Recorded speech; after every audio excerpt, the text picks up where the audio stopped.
date bi ñuy clôturer inscription ci liste électorale yi lan mooy mobile bi lan moo tax loolu. dëgg la tey ci suba ci bi 9h jotee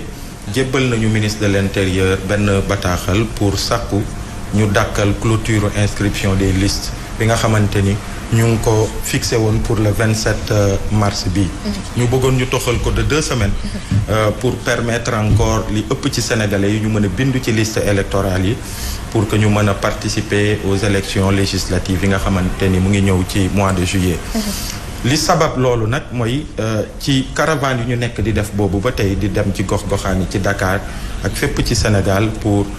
ñaax sénégalais ñu dem bindu ji li ñu gis daal mooy li ëpp ci sénégalais xamuñu li xew. xamuñu li géej gi di riir actuellement ci mbir moomu jotuñu sax ñu ci bëri dañ lay ne mais bindu pour lan jeunes yi pour la plupart yi nga xamante ni am na solo trop pour que ñu mën a participer à des élections gis nañu daal communication bi des na. état bi nga xamante ni moom moo am responsabilité wu ci jamono ji ñu toll ci processus électoral bi communiqué bu doy impliqué non seulement la RTS mais les télé privés les médias privés ak yeneen support médiatique yi nga xamante ni dina tax ñu mën a sensibiliser sénégalais yi ñu jot information bi war pour que ñu dem bindu ji état bi am na li des lu bëri ci loolu ñu jàpp ni nag loolu pour que ñu corriger ko leneen li aussi mooy au-delà du déficit d'information gis nañu aussi ni yenn citoyens yi ci yenn gox-goxaan yi ñaxtu nañu ci mbirum accès aux commissions ñenn ñi dañuy ne ñun suñuy gox commission yi fan la nekk fii amut commission ak yooyu donc yooyu yëpp mu doon ay problème yi nga xamante ni jàpp nañ daal bu dee nguur gi bëgg na ndaw ñi citoyens yi ñu mën a participer massivement ci élection yu am solo yi ñu jëm yi ñu war a tabb ñi nga xamante ni ñoom ñooy teewal askan wi ci pencum ndaw réew mi assemblée nationale que ñu yaatalaat ñu fii ak 2 semaines que ñu yokkaat ñaari semaines ci période inscription yi pour que ñun ñu wëyal travail yu sensibilisation mais état aussi mu joyanti li muy def pour que citoyens yi ñu mën a def li war. alors tey nan ngeen mënee quantifier par exemple que nit yaa ngi dem inscrire ou pas ndax da ngeen dem ci commission yi xool ndax jeunes yi ñu ngi ñëw inscrire wala comme ni nga ko waxee. c'est vrai que manque de communication duñu ko natable amul am na manque de communication parce que même ci local yi ñu ngi ko doon jooytu. mais commission yi amul rëch ñun suñuy esprit yu nekk ci gox-goxaan yi dañuy gis commission yi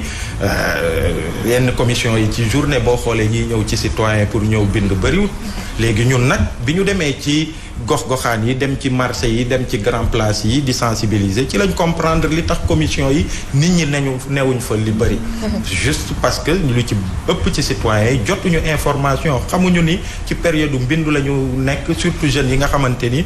fii ak le 31 juillet dinañu am 18 ans jotuñu information loolu moo tax bëriwut ñi ci jëm ci commission yi looloo waral ñun taxawaay bi ñu ciy def du lu bees nag ndax Y'en a marre xam nañ ni saa yu ñuy jub si ci ay élections ci jamono yu nekk ci processus électoral bi dañu indi suñu contribution citoyenne mais état moo am responsabilité wu quand même def benn campagne bu am solo pour que nit ñi ñu mën a jot ci info yu war pour que ñu mën a dem bindu ji quoi. yéen a ngi également ci beneen front parce que bokk ngeen ci ñiy dàkk parrainage bi ñi ci àndul. oui parrainage bi boo xoolee depuis biñ ko institué de façon unilatérale ci élection wu 2019 yi bokk na ci ñi nga xamante ni société civile parti politique ak yeneen observateur dañ ko rejeté parce que ni ñu indee parrainage bi à l'époque président Macky Sall ci app bu ndaw yi nga xamante ni moom la ñu amoon jëm ci élection yi mu ñëw indi parrainage bi discuté wul des modalités ba mu am consensus bu clair et que acteurs yëpp ñu am visibilité ci parrainage bi ni ñu koy mettre en œuvre loolu moo taxoon jamono yooyu ñu rejeté parrainage bi mu def forcing gis nañu amoon na ay manifestation pacifique ñu mel ni ñun daan nañu dóor nañ ñu ci tëj nañ ñu ci ñun ñëpp commissariat la ñu fanaan mu def forcing demee noonu parrainage de façon unilatérale et après gis nañu li mu jur bi parrainage bi acteurs politiques yi demee di def seeni parrainage collecté ba ñëw ñoom amatuñu woon benn vue ci yan modalité ak nan la ñuy saytoo fii am na doublon kële amul doublon ak yooyu di rejeter yenn candidature yi ak yooyu amuñu woon visibilité ci loolu mu doon conséquence su processus bi ni ñu ko tàmbalee. parce que parrainage bi au départ en tant que principe ñu ci bëri dàqaluñ ko woon mais ni ko Macky Sall doxalee woon noonu lañ bañ. maintenant nag li ci bees mooy dafa am ay sénégalais ku mel ni maître Tine. dafa jël dossier mu defar dossier dem haute cour de justice bu CEDEAO pour pour déposer fa une plainte cour de justice bi mu saytoo au-delà de ñun li ñu doon wax d'ailleurs ñoom dañ ne nii carrément parrainage dañ ko war a dàkkal ndax parrainage bi tel que niñ ko institué au Sénégal dafay violer les droits des citoyens mooy droit au libre accès à des élections ak yooyu mu am kaddu yu mu jibal bataaxal bi mu jibal pour def une injonction au gouvernement sénégalais mais malheureusement suñu gouvernement bi quand ça l'intéresse la CEDEAO est l'institution qui nous fédère bu joxee mot d'ordre dañ ko war a exécuter en Gambie exécuter ko au Mali mais bu dee ça ne les arrange pas ils disent que nous sommes un pays souverain et ça c'est malhonnête c'est pas normal et que nguur gu responsable warul doxalee noonu voilà. yéen ak yeneen société civile yu toll ci juróom-ñaar su ma jumulee da ngeen fas yéene manifester pacifiquement mercredi contre le parrainage est-ce que d'abord am ngeen ci autorisation def nañu li ñu war en tant que dynamique citoyenne déposé nañ lettre d'information comme ni nga ko waxee sekk nañ ko ak yeneen organisation léegi li jëm ci loolu ñu ngi xaar mais en tout cas annoncé nañu marche pacifique biñ gannaaw bu ñu ko annoncé sax am na yeneen acteurs yu mel ni ay acteurs politiques aussi joxe nañu seen avis ci parrainage bi te du lu bees la plupart taxawaay bi ñu ci amoon depuis jamonoy élection présidentielle yi loolu lañ ci am donc ñu ngi ciy jëm dañu jàpp ni État du Sénégal dafa war a revenir à la raison président Macky Sall dafa war a revenir à la raison xam ni démocratie ci réew li koy doxal mooy consensus surtout ci mbirum élection ak li ni mel Sénégal waroon na dépasser ay question wu parrainage ñu ci débattre di ci poser di ci nekk di ci dox ay jéego yooyu dafa waroon nekk ci ginnaaw acteurs yi dañu waroon continuer ci tradition bi ñu am ci ay depuis 93 bi ñu am code électoral consensuel ak yooyu pour que acteurs yi ñuy mën a di déggoo sur les termes ci processus électoral bi et que ñu mën a jublu ci leneen bu élection jubee ñëpp xam c'est quoi les règles du jeu ñëpp déggoo ci ñëpp am ci visibilité bu ñu yeggee ci élection mu am ci jàmm et que le lendemain sénégalais yi ñu xëy dem liggéey normalement fa la ñu war a toll mais malheureusement li jëm ci loolu Macky Sall ak nguuram vraiment dañ ci lajj et c'est dommage parce que lu ci ëpp ci li nga xamante ni tey ñu ngi koy joytu ci ay pratiques ci ay façons de faire dafa di li nga xamante ni ñoom biñ nekkee ci opposition bi daan nañ nekk suñu wet di ko dénoncer et malheureusement tey ils font pire que liñ fi gisoon jamono jooju. d'accord donc Khady mi ngi may signaler ni benn question la am. dama koy jox Mbacké Seck Mbacké yéen da ngeen nekk ci baie de Hann bi boobu ba léegi ñu yàgg leen ci dégg ngeen ci xeex. am na ay séminaires yu bari yoo xam ne journalistes yi couvrir nañ ko ay ati at ba projet bi sotti mais dañu gis ni projet bi dafa taxaw lan moo xew. waaw man semaine bii laa gis ni projet bi dafa taxaw mu am ci lu ma naqari trop nag parce que dañu ko xeex xaar ko gouvernement bi wane ci volonté politique bailleur de fonds yi wane ci engagement population bi wane ci yàkkamti ñu joxoon benn marché parce que baie de Hann dépollution bi ñeenti marché la. benn marché bi mooy gas benn conduire benn canalisation bu jóge port dem ba mbaaw mooy marché bu njëkk bi ci topp mooy ñu tabax mbaaw usine bu nga xam ni day sellal ndox mi daf koy segg sellal ko après mu am beneen loo bu nga xam ni bu ñu sellalee ndox moom ba pare mooy jël ndox mi sànni ko biir géej ci distance 3 kilomètres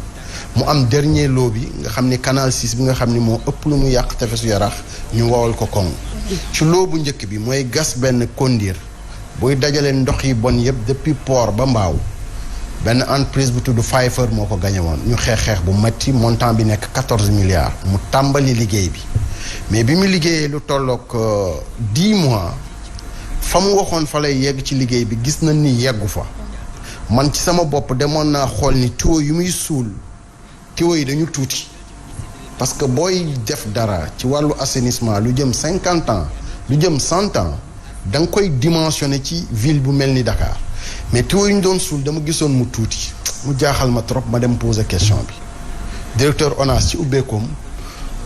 mu reconnaître que ni entreprise bi am na retard ci travaux yi retard boobu nag dafa yokk dayoo information yi mu ci mujjee jot démb mooy ñoom amoon nañu problème étude technique parce que Ndakaaru ndox mi ci suuf soriwul soo waxee rek da ngay am ndox c'est pourquoi ñu am zone des Niayes ñu am culture maraîchage gaaw a inondé parce que nappe bi sorewul ñoom ñu ni dañu am problème ci pose tuyau bi parce que ndox mi day ñëw loolu faiblesse de leur part la parce que 14 milliards foo koy gagné war nga def étude technique yi nga xam ni sooy teg mbir yi day tegu ci yoon ensuite fii xel toll ak technologie même ci biir marécage yi nit ñi dañ fay tabax boo demee Inde nit ñi dañuy woowal marécage yi tabax fa sàkkantuma ak fu ñu lay wax la nappe est à 2 mètres et cetera ensuite li ñu ma mujjee wax mooy dañu am problème mu xaalis loolu nag daf ñuy andiwaat rek ci ni ñuy joxe suñu marché yi parce que marché yu Union européenne financé ak France dañ lay exiger nga am entreprise européenne est-ce que ñoom ñoo mën suñu compagnie sénégalaise yi c'est une question qu'on se pose bu ñu xoolee ay sociétés yu ma bëggul tudd seen tur li ñuy réaliser ci grosse infrastructure lu mel ni baie de Hann waroon nañ ko mën a jox ay sociétés locales bien que ñu ngi woon ci appel d'offre bi mais société bi moo ko gagné woon daal mais li ñu wax mooy c'est des problèmes techniques c'est des problèmes d'argent de cette société qui font que les travaux sont en retard il faudrait nag que ñun population bi ñu jëlaat suñu matuwaay wax ak waa ONAS wax ak état du Sénégal pour ñu imposer entreprise yooyu di gagner marché yi nga xam ne bénéfice dong moo leen tax a jóg nag ñun li ñu bëgg ci wàllu setal ndox mi parce que c'est un problème ñu def ko te loolu danañ wut taxawaay boobu am alors dañuy ñaan waa régie parce que def nañ ma signe que waxtu bi moom romb nañu ko di leen ñaan juste quelques minutes le temps voilà. Alors, monsieur Seck le parrainage ñu waxaat ci déjà mën nañu wax Benno contre tous puisque Yewwi Askan Wi Gëm Sa Bopp de même que Wallu Sénégal et la société civile puisque Y en a marre et d'autres organisations comptent marcher pour dire non au parrainage ñu bari dañu jàpp ne le Sénégal dafay appliquer la loi mais nanguwul day faire appliquer la loi mais nangu ko appliquer moom ci boppam cette décision de la Cour de justice de la CEDEAO ngeen bañ ko bu ma waxee yéen mooy coalition Benno Bokk Yaakaar fan ngeen ko teg. fi ñu ko teg dina ma jaaxal trop parce que je suis pas le spécialiste des élections de la coalition mais li ma mën a dëggal ci li Aliou wax sànq. bi ñuy xeex parrainage bi ni moom laa defoon dama fanaanoon kaso parce que suñu parti daf ko xeexoon fortement mais malheureusement à part ñoom y a que les gens de Rewmi qu'on avait retenu donc ñii di ko wax tey kenn si ñoom fanaanul woon kaso reprenez les procès-verbaux Alioune yéen def naa seen biir kër lañ leen fekk Idrissa ñu ngi ko jàppee booru université man ñu ngi ma jàppee biir Fass ma fanaan police su Médina ñu ngi doon xeex lool mais ñii di ko xeex tey kenn si ñoom certains même avaient eu des déclarations pour dire ñun mën nañ am suñuy parrain suñu yoon newu ci donc pour dire rek li ñuy wax parrainage bi am na fu mu mën a tane ci régulation du nombre de candidats yi parce que bëri na ci ay partis yu nga xam ni Alioune wax na ko sànq ñoom ñoo jël le combat de sensibilisation pour pousser les gens à aller s'inscrire or nous avons 300 partis dans ce pays si les 300 partis ku nekk defoon na le travail de formation et de sensibilisation de ces militants du mouvement citoyen yi ñooy jóg en termes de dynamique citoyenne de pousser les gens à l'inscription ci parrainage bi même chose su nekkee combat bu leen soxal la ba ñu koy combattre il y a cela 4 ou 5 ans avant 2019 en 2018 ces gens seraient dans la rue pour mener le combat à bien def nii Maître Tine def yóbbu combat bi au niveau du cours de la CEDEAO mais les réactions n'ont pas été vraiment ce qu'il faut jusqu'à ce que ça devienne loi dans notre pays et loi dans toute sa rigueur dañ koy appliquer c'est pas appliqué pour les élections locales mais pour les élections nationales pour restreindre les candidatures pour limiter les candidatures entre guillemets de gens qui n'ont même pas de personnel électoral parce que le minimum demandé pour le parrainage pour ces législatives je pense que c'est 35 000 électeurs or boo jëlee personnel électoral ñi lay représenter ci bureau de vote yi sur l'ensemble des bureaux de vote du Sénégal et de la diaspora da ngay am 42 000 personnes mais ñu mënul satisfaire seen représentants dans les bureaux de vote mais ñooñu est-ce que war nañu dem élection est-ce que ku mënul andi 35 000 électeurs qui disent que je suis prêt à voter pour moi est-ce que war nga mën a dem élection compte tenu du nombre de coalitions compte tenu du nombre de partis mais loolu état am na jumtuwaay ak matuwaay bi mu mën a fexe ba parti yu bari yooyu du mu leen lijjantee joyanti ko donc est-ce que parrainage bi moom moo war a nekk seul peut-être alternative wala filtre boo xamante ne dafay tere parti yu bari yooyu ñu am alors que anarchie bi c'est comme si état moom moo bàyyi ba mu yegg si fii. non fii ñu toll ñaari filtre dañu am le premier filtre c'est le parrainage le deuxième filtre c'est le montant de la caution mais tout ce qu'on peut dire saa yu candidature yu bare l'organisation de l'élection devient problématique Or beaucoup de candidats à la limite seen candidature est-ce que c'est pas juste pour meubler un CV comme li ñu dal ci élection locale yi des gens incapables de trouver des représentants dans des bureaux de vote d'une commune ñaari coalition ñoo wër Sénégal yépp motal représentant bureau de vote yi or ñeneen ñi mënuñu ko même si c'était des coalitions nationales donc c'est des difficultés qui sont là pour des élections nationales. D'accord alors l'émission tire à sa fin jeex na bu yàgg sax di jéggalu waa régie ci xaabaabal bi un peu Mbacké Seck c'était un plaisir de vous avoir sur ce plateau bàyyi la nga tàggatoo. waaw di am mbégte rek tase ak Alioune aussi di rafetlu jotaay bi nga xam ne nos grandes dames du mois de mars moom la ñuy piloter émission bi. di ñaan yàlla dans le futur que suñu maire Barthélémy Dias parce que moi je suis Dakarois mu juboo ak suñu état pour que ñu mën a liggéeyal Dakar waaye c'est extrêmement important man mun naa def distinguo entre le militant et le citoyen que je suis en matière d'eau suñu dëkk dafa soxla maîtriser l'eau l'eau en quantité et en qualité est accessible ñu fexe ba facture ndox yi du yóbbu suñu dépense bi ñu war a dundee ñu fexe ba dëkk kaw yi ñu jot ci ndox mi pour jur gi ak nit ñi ak gàncax gi ndox mi ñu war a segg aussi ñu teg ay centre d'épuration moderne et à la hauteur pour ñu segg ndox mi correctement. D'accord merci beaucoup wax bu mujj. merci Aliou Sané merci. jërëjëf soxna si sama mot de la fin dama koy jëmale ci ministre Abdoulaye Diouf Sarr. et au-delà sax le président Macky Sall. pour wax ni population wu Kolda ñëpp xam nañu ni ñu ngi dund jamono ji problème bu metti ci mbirum scanner bi. scanner bi réglé nañu ko. mais non loolu lañ war a bàyyi avec le président billahi wallahi. saa waay Mbacké Seck man bokk naa ci association SOS Kolda ba ci démb ci guddi bi ñuy wax ça a été l'annonce de beneen annonce. am na 1 an derrière ne woon nañ ni c'est acquis et que léegi scanner bi mu yegg ci Kolda. ça fait 1 an depuis avril dernier xaaral ma wax la. li ma lay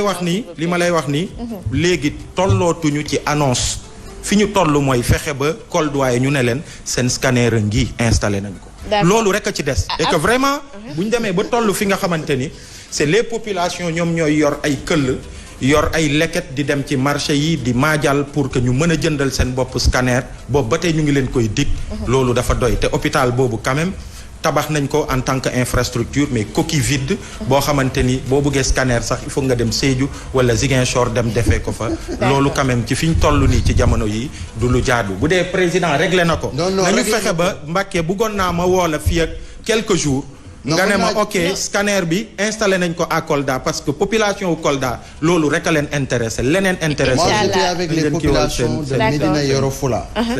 et de Vélingara que le ministre président Macky Sall a reçu. D'accord. Ces populations nii nga ko waxee noonu la ñu ko waxee y compris des maires. et réponse bu président Mbacké fii ak une semaine daal bëgg naa la woo comme annoncé nga ko devant tous les Sénégalais nga annoncé ni le problème du scanner de Kolda est réglé. bëgg naa fii ak une semaine. bu ma la woowee.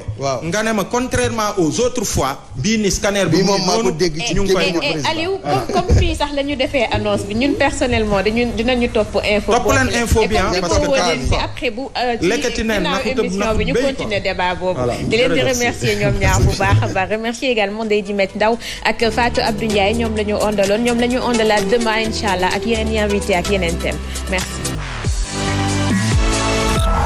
Sen TV, bienvenue chez vous.